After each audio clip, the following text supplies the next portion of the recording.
माननीय मुख्यमंत्री Shri Narendra Modi ji. Once more, once more, once more. माननीय मुख्यमंत्री श्री नरेंद्र मोदी जी। थोड़ी मर्यादा रखिए। तो लल्लन भैया देखा, मंच संचालक ने मोदी जी को मुख्यमंत्री बोल दिया। एक तो ऐसे ही मोदी जी जब बोलते हैं तो उनकी जुबान लड़खड़ा जाती है, और नहीं बोलते हैं तो उनकी पार्टी वाले ही बंटाधार कर देते हैं।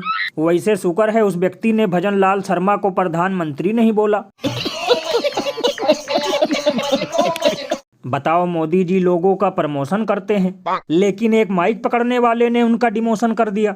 मैं तो कहता हूँ इस मंच संचालक को नौकरी से निकलवा देना चाहिए, वरना ये कल को प्रधानमंत्री के बजाय पूर्व प्रधानमंत्री देगा बोल, और फिर से देगा विकास की धोती खोल। गजब बेइज्जती है। लेकिन भैया मुझे तो लगता है कि मंच संचालक को टेलीप्रॉम्प्टर की सुविधा नहीं दी गई थी, इसलिए उसने जल्दबाजी में प्रधानमंत्री को मुख्यमंत्री बोला। लेकिन लल्लन भैया, कुछ लोग तो मजाक मजाक में ये भी कह रहे हैं कि तीनों राज्यों के असली मुख्यमंत्री मोदी जी हैं, इसीलिए मंच संचालक ने ऐसा बोला।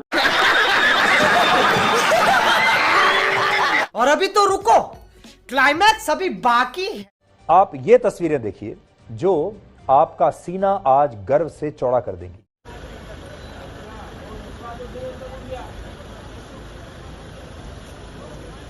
और भैया ये लोग खड़े होकर कौन सी बस का इंतजार कर रहे हैं? लल्लन भैया, ये लोग किसी बस के इंतजार में नहीं खड़े हैं। इनमें वो विपक्षी सांसद हैं जिन्हें सस्पेंड कर दिया गया है, क्योंकि ये लोग चाहते थे संसद में हुई चूक पर चर्चा, इसीलिए इन लोगों का ही काट दिया गया पर्चा। ये भगवान क्या जुल्म है। और लल्लन भैया, आजकल सस्पेंड का खेल ऐसे चल रहा है जैसे हम लोग बचपन में आइस पाइस खेला करते थे, मतलब दर्जनों के हिसाब में। और सबसे कमाल की बात तो ये है कि जो सांसद सदन में था ही नहीं, उसे भी ऐसे निकाल दिया गया था जैसे दूध में से मक्खी।